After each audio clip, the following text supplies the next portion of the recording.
A imaginação esquerdista, Olavo de Carvalho. O Globo, 5 de julho de 2003. Neurose é uma mentira esquecida na qual você ainda acredita. J.A.C. Müller. O crítico português Fernando Cristóvão é autor do melhor estudo que se escreveu sobre a arte narrativa de Graciliano Ramos. Ele agora nos dá, com o romance político brasileiro contemporâneo, Coimbra, Almedina, 2003, uma chave indispensável para elucidar o fenômeno do unanimismo socialista, que se apossou deste país justamente quando a falácia do socialismo já tinha se tornado coisa evidente para toda a humanidade alfabetizada. Esse fenômeno revela uma tal alienação, um tal descompasso entre a consciência nacional e a realidade, que não é de estranhar venha antes do exterior que daqui mesmo ajuda para compreendê-lo. O que concluo um tanto livremente do estudo de Cristóvão é que, em proporções alarmantes, o romance brasileiro desde 1964 deixou de ser expressão da vida nacional para reduzir-se a depósito das lamúrias de um grupo político que, frustrado nas suas ambições de poder, se fechou num solipsismo carregado de rancor e autopiedade, passando a enxergar o drama de um país na escala miúda de seus padecimentos gremiais. A Hora dos Ruminantes, de José J. Veiga, expôs em 1964 a visão medonha de uma sociedade integralmente subjugada, um totalitarismo maquinal que, àquela altura, se parecia menos com o autoritarismo real do Marechal Castelo Branco do que com o Estado cubano, que a própria KGB considerava o mais perfeito engenho de controle político jamais concebido, e no qual, com autoironia involuntária, iam buscar abrigo e ajuda aos descontentes com o novo regime. Poderosa alegoria do totalitarismo em geral, A Hora dos Ruminantes pouco refletia da realidade brasileira, mas tudo da imaginação esquerdista.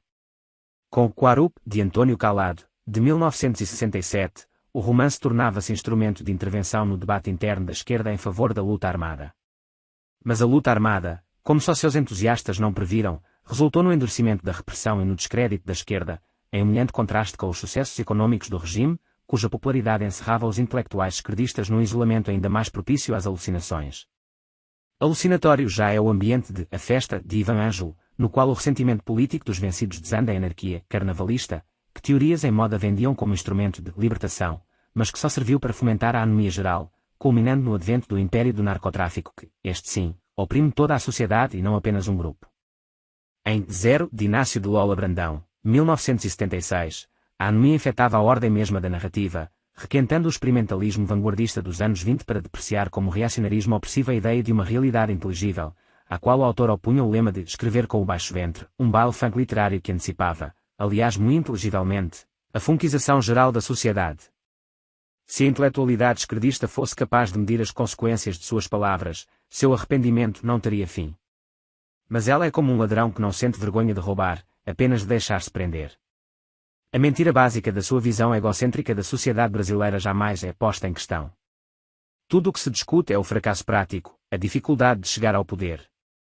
No fundo, o único pecado, segundo essa visão do mundo, é não ter poder. Em Bar Don Juan, de 1971, Antônio Calado converte-se de apologista da guerrilha em carpideira do seu fracasso. Mas a autocrítica não vai ao fundo do problema, esgota-se em lamentações de erros estratégicos e táticos. Autopiedade grupal confundida com tragédia nacional também não falta em O Amor de Pedro por João, de Tabajara Ruas, no qual guerrilheiros exilados, escondidos numa embaixada em Santiago, acompanham pelo rádio o bombardeio do Palácio de la Moneda, o fim de sua última esperança de cubanização do continente. Ao fracasso prático veio acrescentar-se a lenta e irreversível corrosão dos ideais. Nos anos 80, já ninguém podia acreditar que algum regime socialista no mundo fosse, substancialmente, mais humano que a nossa vacilante ditadura. Nem poderia pensar seriamente que a celebração da anarquia viesse a ter outro resultado senão a entrega do país à bandidagem, um resultado que, no fundo todos desejavam, pois coincidia com as especulações de Herbert Marcuse sobre o potencial revolucionário da marginalidade e do crime. Mas, num processo neurótico bem conhecido, quanto mais funda a obstinação no erro tanto mais histrionicamente enfáticos os pretextos verbais em que sua mentira originária se camufla, até à total substituição do senso da realidade por uma retórica de comício.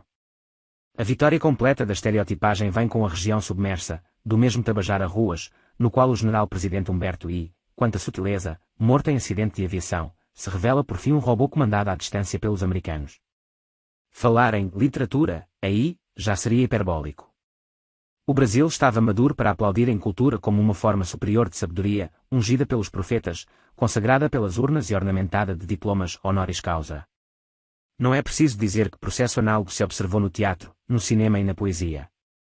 A redução narcisística da visão da sociedade brasileira às discussões internas de um grupo, O apego da intelectualidade esquerdista aos seus mitos autobeatificantes, a recusa de um exame sério das consequências sociais de suas próprias ações, levaram à autodestruição da inteligência, sacrificada no altar de ambições políticas escuradas numa autoridade moral tanto mais declinante quanto mais pretensiosa.